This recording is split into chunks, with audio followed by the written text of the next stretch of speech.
tread on me.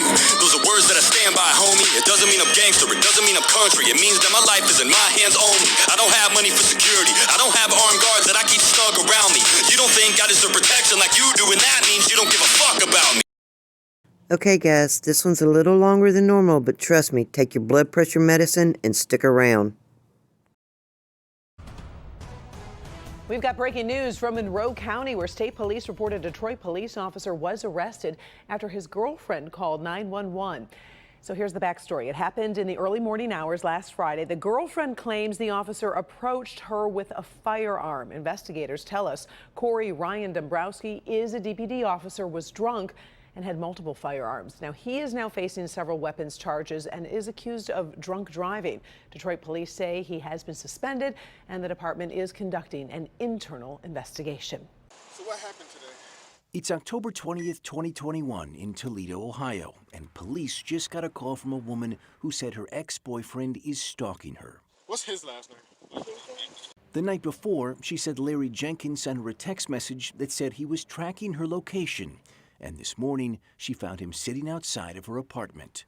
When she tried to leave, she said Jenkins followed her car, and when she attempted to flee, he purposely rammed into the back of her vehicle with his. He ran into the back of my car. Toledo police would arrest Jenkins, which was unusual for him because he's normally the one putting on handcuffs. How long has he worked for Detroit PD? I think 2 years. Detroit police officer Larry Jenkins would be charged with menacing by stalking and criminal damaging. He would later plead no contest to disorderly conduct. Where is he today? Officer Jenkins is still on the police department. At the 3rd Precinct? Yes. Assistant Chief David LaValle says Jenkins returned to the force after serving a 20-day suspension. But Sarah Rennie, executive director of the Michigan Coalition to End Domestic and Sexual Violence, said it's conduct that shouldn't be tolerated from those with a badge. It's a really dangerous fact pattern. He stalked her, he harassed her, he hit her with a car. Tonight, our investigation reveals that Officer Jenkins is one of more than 150 Detroit police officers to be charged with a crime since 2016. Many of those officers remain on the force today after being found to have violated the laws they're supposed to enforce. How'd he hit you? He punched me. In January 2019, Clinton Township Police received a domestic violence call from Officer Blake McCullough's wife, who said she'd just been punched with a closed fist. He punched me dead in my face. Punched her in the face, you got a big welt on her face. This isn't the first time he hit me. Officer McCullough admitted to striking his wife in the face, but said it was an accident. He was placed under arrest. You're a police officer, you know better, man. McCullough was charged with domestic violence, one of 18 Detroit officers charged with that crime since 2016. His wife later refused to prosecute, and the case was dropped. McCullough was suspended for 3 days and today works for DPD. Officer Lewis Wilson did plead guilty to domestic violence after being accused of striking his girlfriend in the face. His penalty, a 13-day suspension, but through a provision in the union contract, he only served 3 days and deducted the remaining 10 from his comp time. Is there room in this department for cops who strike women? There's not room for people who show a repeated pattern of conduct that would be violent and aggressive. But the first time, there will be leniency. Well, like I said, we look at each case individually. The case of Alexander Kucheravi is a violent one. He was charged last year with domestic violence and assault with intent to do great bodily harm less than murder after an argument with his girlfriend. She told Taylor police that Kucheravi began choking her with both hands around her neck, then threw her against the living room coffee table, picked her up again by the throat, lifting her off the floor. She could not breathe, she told police, and felt that she was going to lose consciousness. Police documented red markings and bruising, a small laceration on her nose, and broken nails that were bleeding. She later declined to prosecute, but internally, Kucheravi admitted to grabbing his girlfriend with both of his hands around her throat and choking her, and destroying her front door. He was given a 10-day suspension, but only served 5. If he stays out of trouble for a year, he won't have to serve the rest. He admitted to strangling her. Right. And he served a 5-day suspension. Correct. And he's at the 6th precinct today. Yes. What sense does that make? Well, it makes sense that he was involved in this one incident. He has a 1-week period that, again, his pay and benefits will be withheld. We hold our officers to a higher standard. It's Detroit Police Department's job to make sure that the people who are policing the perpetrators aren't perpetrators themselves. Police officers are held to a higher standard. This was then Police Chief James Craig suspending Officer Willie Fortner after he was charged with 4 felonies and a misdemeanor. At 2 a.m., surveillance video showed Fortner in Greektown grabbing his girlfriend around the neck and pulling her to his vehicle.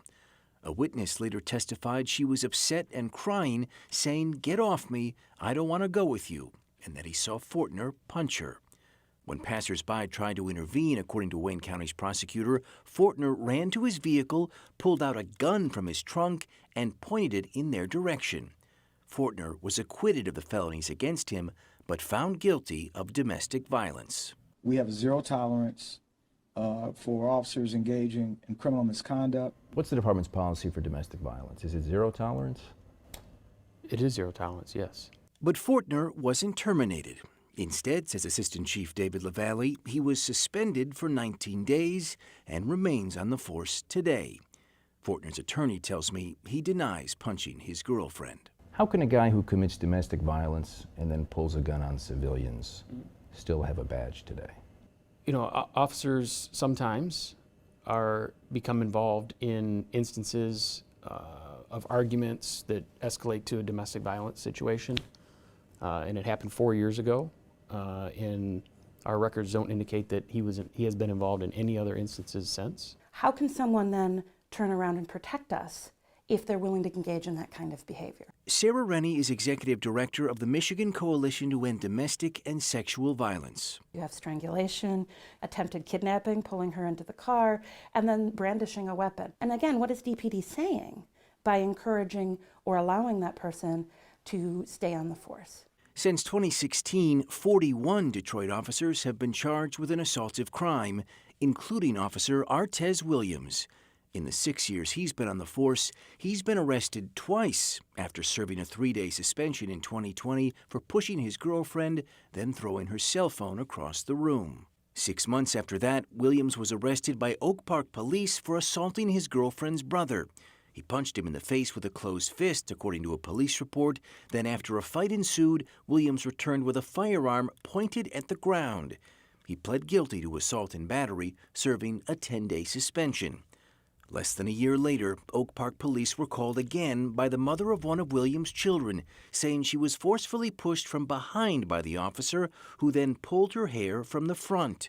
Charged with domestic assault, he pled down to disorderly person. Still employed by DPD today, he's now under suspension. Is that an example of zero tolerance, or is that an example of 3 strikes?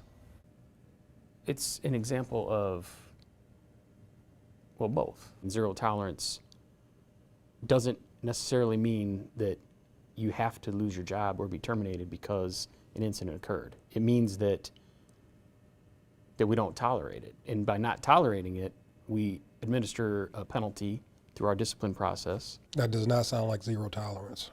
What's it sound like? Acceptable behavior. Detroit Police Commissioner Ricardo Moore is supposed to help oversee the department, but says he and his fellow commissioners are usually kept in the dark when officers are arrested and charged. It's very shocking. I wouldn't have ever imagined there was that many police officers charged with criminal cases. One of those officers is Robert Crenshaw, arrested in November last year when his wife called Sterling Heights police. After an argument, she said her husband followed her into the bathroom and began to choke her. She told police he put both of his hands around her neck and applied pressure. After letting go, she said Crenshaw grabbed her again with force, then held her over a half wall and threatened to throw her down the staircase. In the police report, the responding officer noted that her entire neck was red while he talked to her, and that the redness did not appear to fade while I was on the scene. Crenshaw pled guilty to domestic violence, but because it's his first offense, Officer Crenshaw will not be terminated, according to Assistant Chief LaValle. The presumptive penalty, a 20-day suspension. I don't think that one incident necessarily automatically means that you should be excluded or terminated. Even if it's strangling your wife? Like I said before, I mean, I think even though strangulation is a very serious conduct, it doesn't always tell the entire picture of what happened. That's not acceptable. It's not acceptable for their victims, and it's not acceptable for our community. Detroit can do better than this. Detroit police can do better than this. It's July 2018 at Greektown Casino in Detroit. Inside this parking structure, police are responding to a scene that's about to turn violent. But the first punch wasn't thrown by a civilian. It was Sergeant Raytheon Martin, seen wearing the backwards hat. He said, "It's time for you to get the F on." I'm looking at the officers like, y'all gonna keep letting them attack me? And he kept striking. Sergeant Martin would plead no contest to aggravated assault and willful neglect of duty. Through a deal with the prosecutor, he was required to serve 1 year probation, complete anger management, and not work as a street officer for a full year. He did, and then returned to the department. We're at a very critical point where communities don't trust law enforcement, and this is one of the reasons why. Martin's attorney said his client was dealing with unruly patrons who'd been asked to leave the casino, and that he accepted responsibility for his mistakes. Raytheon Martin remained on the force until just this summer, when DPD said his certification as an officer expired. Why did the department bring him back at all? I actually don't have the details of that. Records show DPD had moved to terminate Martin after he made false statements during the investigation. But Martin appealed and was given one last chance. Of the 41 Detroit officers charged with assaultive crimes since 2016, at least 2 were accused of hurting children. Officer Robert Brown received a 45-day suspension for hitting his girlfriend's 3-year-old grandson so hard in the face, he left a bruise still visible 4 days later. Brown would tell Macomb County Sheriff's deputies it was discipline that went overboard. The criminal case against him did not proceed, but the department handed down a month-and-a-half-long suspension, in part because Brown's disciplinary history is so lengthy, a full page and a half. Most of it is hidden from public view because the city keeps discipline older than 4 years a secret. Child abuse, I cannot tolerate it. I just cannot. I have grandkids. I have kids. And then there are officers Stephen Hyde and Ronald Cadez, both on duty on a night in October 2017 when they started to follow this silver Pontiac Grand Prix driven by 19-year-old Jerry Bradford. Bradford took off and the officers followed. DPD only allows vehicle chases if a suspect is wanted for a violent felony. Bradford wasn't, but officers chased him anyway at speeds of up to 75 miles per hour. 35 seconds in, Bradford's vehicle crashed. But instead of rendering aid, dashcam shows the officers stopped, turned their overhead lights off, and turned left. They circled for more than 3 minutes, and at one point appeared to push their dash camera straight up.